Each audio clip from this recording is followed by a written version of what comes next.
So mobbing-free work environment in Latvia. Just few words as an introduction. So then mobbing-related cases in court, the number of such cases has during the past 10 years has increased basically from none to many, and many claims are also rejected. Quite many claims of the employees are also satisfied, though the way for the employees to judgment in their favor is very difficult, and we will also talk a bit later about remedies. So, and these remedies, these amounts awarded, for example, as a moral compensation, are relatively low. So then this might not be something what employees would motivate to go to the court. But let's start from the very beginning. So after the legal framework, as no surprise, so there is no definition of mobbing in Latvian labor laws. But this prohibition on mobbing and similar actions could be inferred from Latvian constitution, and for example, Article 91 states that the employees, all human beings, and including employees, are equal before the law, and from this principle, it could be inferred that basically then also mobbing is prohibited, because it means that one employee is treated badly in a worse manner than others. So there is also direct obligation for employers included in our labor law, stating that they have to ensure fair and safe working conditions for everybody, and similar obligation is included also in Latvian work safety law. So under Latvian law, then the legal basis for prohibition of mobbing is Article 7, Part 1 of the labor law, which states that everyone has equal right to work, to fair, safe, and healthy working conditions. So and from these general principles, then the courts have further developed case law and further explained what mobbing actually is and how it can emerge.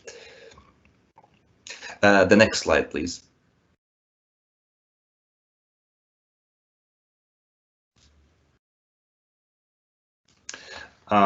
So then there is one of the cases where the Latvian Supreme Court has tried to define mobbing, and it has used also works of some scholars and psychologists on this subject, and then it is of course clear that mobbing is psychological terror, and what is important in employment law context is that these actions committed by some colleagues or managers are directed primarily at one individual, with the aim of alienating him, pushing him out of the team, creating conditions for him to leave work. So at some point, maybe there is no intention to do to reach such consequences, but for the persons, for the perpetrators, so to say, who are treating badly some other co-workers, so then at some point it is often that they actually want that this person simply quits the job. The next slide, please. Then another important thing is that mobbing, as was defined by the Latvian Supreme Court in another judgment, actions constituting mobbing may be legal as such. For example, the employer requests the employee constantly report on work results, which is legal as such, requires to draft explanations on various issues, which also as such is legal. But then putting these actions in a wider picture, then it could be seen that the aim of these actions is to reach the situation when the employee quits the job. The next slide, please. And finally, there is a recent court judgment, which is very crucial in a sense that before that, the courts constantly repeated that in order to rule that there is a mobbing situation, these adverse actions the employee must have been faced for the longer period of time, for several months, 4, 5, 6 or so. So basically, if the employee suffers from some let's say harassment or verbal assaults for 2 weeks only, then perhaps it is nothing good, and most likely it is nothing good, but it's definitely not a mobbing. So then the Latvian court ruled that basically it is not crucial anymore for how long period the employee has suffered from the mobbing, if there have been intense assaults or similar adverse consequences, then there could be a mobbing situation if the employee has suffered this for a couple of weeks. And to illustrate in this particular case, so then the employee has just returned from the parental leave, and there were quite many actions taken by the employer and colleagues against her. So firstly, then she was prohibited from using a parking space, which again itself the employer can think about many reasons of that this is quite legal thing. Then the direct manager does not respond to her requests in a timely manner. Again, as such, nothing unusual. It may happen. Then no clear instructions provided how the work will be organized after returning from the parental leave, and many similar issues. So each situation taken together maybe is nothing serious. Taken separately is nothing serious, but taken together it already forms quite a pleasant picture. The next slide, please. What the employee really can do in such a situation. So if he faces mobbing, then the one thing, if it is possible, so just try to speak with the perpetrator and to try to explain that this is not acceptable conduct. The next thing could be involving trade unions or employee representatives if they are such in the company or institution the employee works. Then already some legal type of action is drafting official complaint to the employer, and then under the law the employer must respond within 7 days. Then the employee can file a complaint to the state labor inspectorate. The state labor inspectorate can impose a fine to the employer. It is relatively low, around 1,000 euros, and still from our practice, we see that for the state labor inspector, although it is very difficult to conclude that there is actually a mobbing situation, because then the employee files a complaint, the employer provides the explanation, and the state labor inspectorate does not have the function of the court to decide who is right on the facts. But still, this is one of the options. Another option is to file a complaint to ombudsman. Then ombudsman does not have a power to impose any penalties or to issue any binding rules or regulations on employer, but ombudsman issues its opinion on the particular situation, and in practice the courts quite often treats these opinions very seriously, because then the ombudsman's office is regarded as specializing in this discrimination and the equal right matters. The next slide, please. What the employee can do else is try to use the whistleblowing channel, because then if we link mobbing to work safety, then this is one of the things what can be reported. Of course, if in the company there is a whistleblowing system implemented and the employee trusts to it, and then of course, the employee can also file an application to court with the request to stop mobbing, claim compensation of moral damages and other damages, and in such cases the burden of proof lies on employer.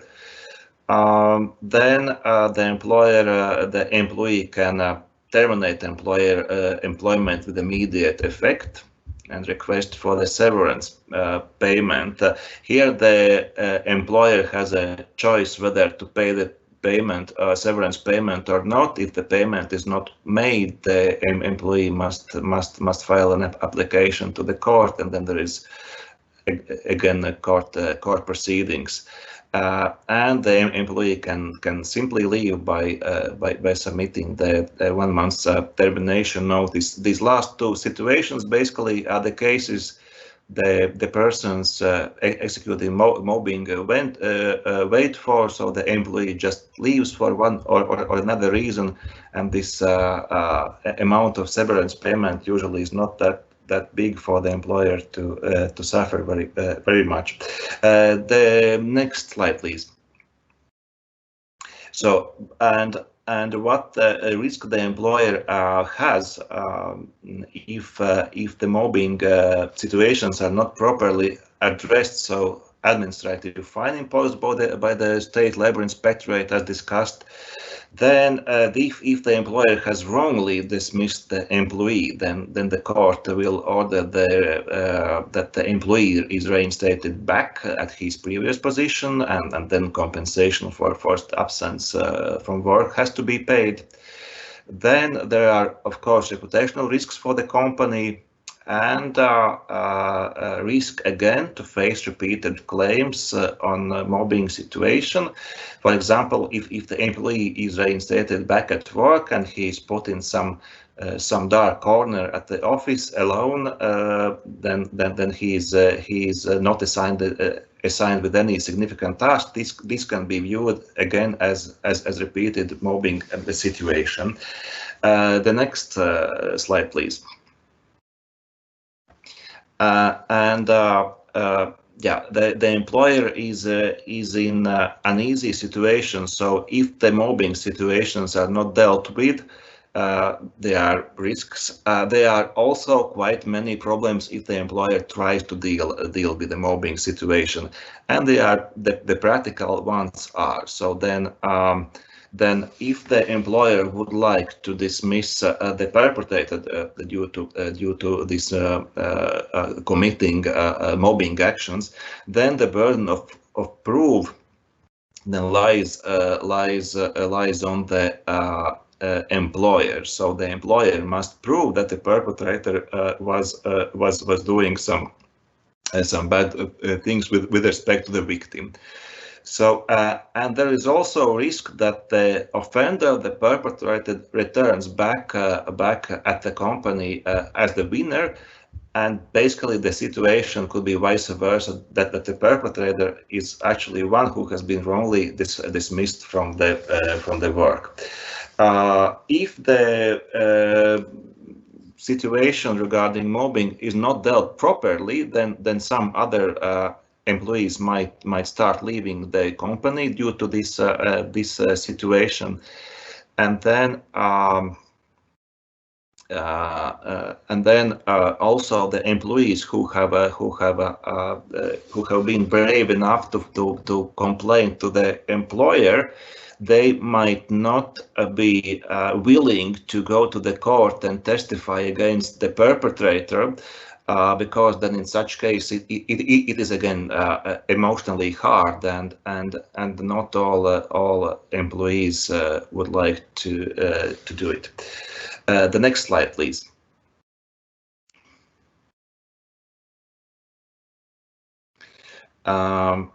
Yes, and those who would still like to testify, those employees would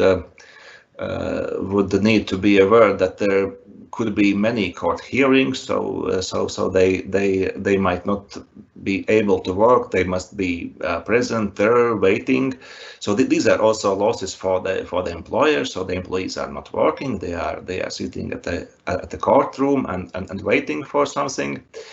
So what is also very difficult for the employer. So then okay, so there is perpetrator who has committing these actions constantly mobbing, but the employer can use only breaches which are not older than 1 month. So basically all episodes will not count, usually at least. And if the employer decides just to impose a warning to the employee, to the perpetrator, then according to Latvian law, also warnings can be challenged at court. So basically, the employer again bears the same burden of proof. So I will continue with some cases in Latvia. So these are cases which have been handled by our office quite recently, and so this is just to illustrate how the face of mobbing could look like. So it has very different variations. So then the company approached us and basically requested our help in solving the following situation. So the employee, the alleged perpetrator, has been working for the company for a long time. So he was an informal leader, so to say, and was even not a managerial position, but still had quite big informal power. So then the employee had created his own clothes circle, and with the support of these people, he actually directly, verbally, and publicly assaulted other employees, and these employees were ignored. And they were not invited to private parties. And in this case, this invitation to private parties was important, because this was, so to say, part of culture of that particular company, and so this was really painful way how to express the attitude towards one or another employee. Of course, private party is a private party, and there is question whether the employer actually can do or even must do or is entitled to do something like this. But anyway, in this case, it was also connected to the work environment still. And then practical episodes of the mobbing situation. So then one particular employee was often told that her hairstyle is just horrible and she has to do something with it immediately. So another employee was reminded that she has a child with a mental disorder. And then in cases when the employees brought gifts one to other in birthdays and in some other occasions, then this particular employee used to say that these gifts are cheap and disgusting. The next slide, please. So then there are other similar episodes and how it solved. So the situation lasted like this for years, and finally victims, there were actually several, filed the collective complaint to the employer, and they said that they will leave the company if the employer will not stop this somehow.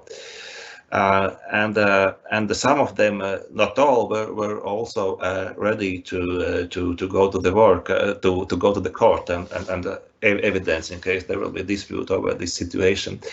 And then this employee, the perpetrator, were faced with these facts and complaints, and then finally the mutual termination agreement with that employee was signed. The next slide, please.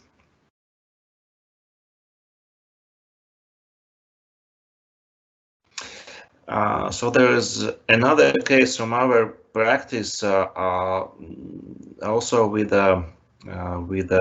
quite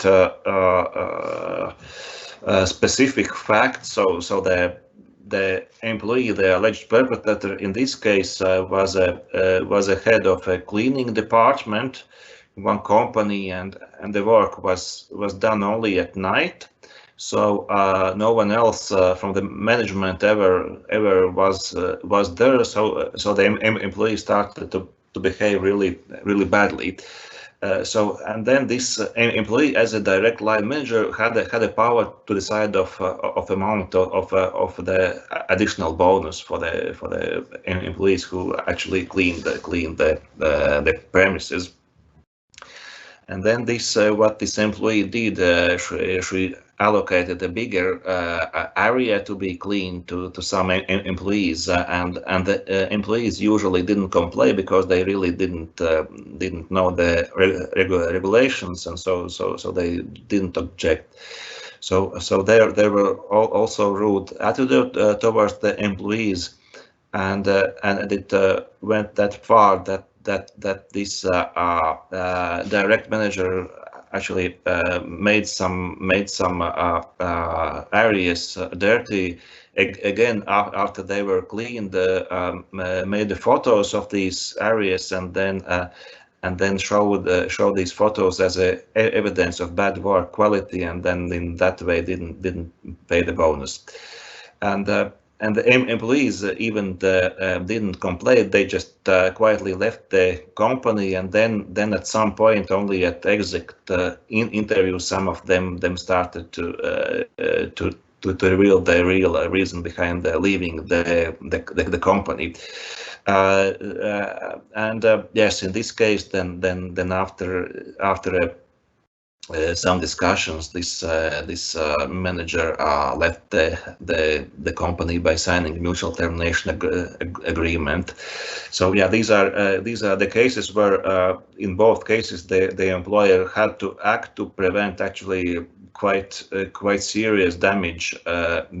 This mobbing actually executed by only one person in each case couldn't actually have already caused the company.